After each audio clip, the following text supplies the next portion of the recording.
राजकीय नेते आणि नैतिकता याचं फारसं काही देणं घेणं नाहीच आहे। संतोष देशमुख प्रकरणात महाराष्ट्रानं हे नीट बघितलंय। पण राजकीय नेते आणि या कायदा यांची तरी काही संगत राहिलेली आहे का असा प्रश्न आता उपस्थित होतोय।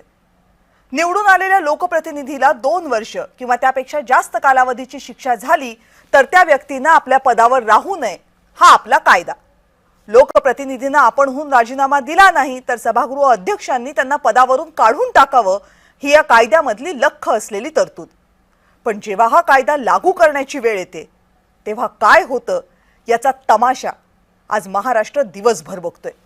राज्याचे क्रीडा मंत्री आणि राष्ट्रवादी काँग्रेसचे अतिवादग्रस्त नेते माणिकराव कोकाटे त्यांच्या 2 वर्षांच्या कारावासाच्या शिक्षेवर आज नाशिक सत्र न्यायालयाने शिक्कामोर्तब केलं।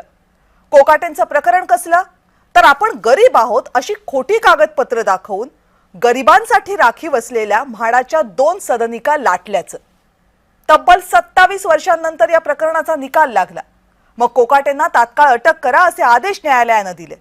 झालं 2 दिवसांपूर्वी मेस्सीच्या कार्यक्रमात अगदी सूटबूट घालून मिरवणारे कोकाटे शिक्षा झाल्यानंतर दुसऱ्या मिनिटाला लीलावतीच्या 11व्या मजल्यावरच्या बेडवर जाऊन बसले।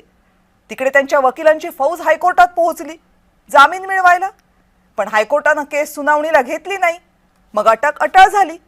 पण लगेच कारवाई करायला कोकाटे काही विरोधी पक्षात नाहीयेत।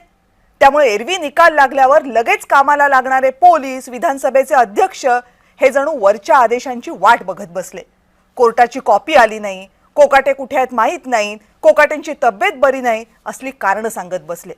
थोडक्यात काय तर निकाल येऊन तब्बल 24 तास उलटून गेलेत। अगदी या क्षणापर्यंत कोकाटेंना अटक झालेली नाही। गोरगरिबांची घरं लाटणाऱ्या व्यक्तीला खरं तर मंत्रिपद देताच कामा नये, पण ते दिलं। मग पहिल्यांदा 2 वर्षांची शिक्षा झाली तेव्हाच कोकाटेंचा राजीनामा घ्यायला हवा होता, तोही घेतला नाही। आणि आता शिक्षेवर शिक्कामोर्तब होऊन अटक अटळ आहे हे दिसत असताना सुद्धा हे क्रीडा मंत्री रुग्णालय, अपील असले खेळ खेळतात। ते जर असले खेळ खेळणार असतील आणि राष्ट्रवादी काँग्रेस, महाराष्ट्राचे पोलीस, विधानसभेचे अध्यक्ष त्यांना तो खेळ सहज खेळू देणार असतील तर मग कायदा काय फक्त विरोधकांसाठी आणि सामान्य लोकांसाठीच असतो का हा प्रश्न विचारावा लागेल।